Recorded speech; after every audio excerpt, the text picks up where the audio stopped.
Tra i premiati del concorso regionale di poesia in lingua siciliana Giuseppe Serroi, giunto alla 8ª edizione, una targa alla carriera va al poeta Enzo Argento per la prestigiosa carriera poetica puntellata da giurie di livello nazionale. Ecco, il poeta Argento ora ci narrerà la poesia che poco fa ha narrato.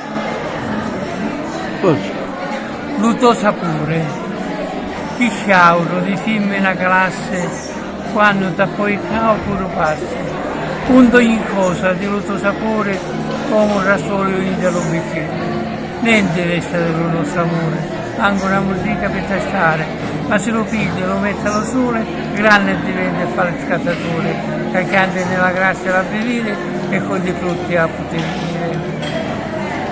Soddisfatto di questo premio, professor Argento? Sì, tantissimo, è un riconoscimento che fa piacere e incita a fare di più e sempre meglio. Come valuta questo premio? Questa iniziativa, questo premio Serroi che il professore Curabba da 8 anni insegue?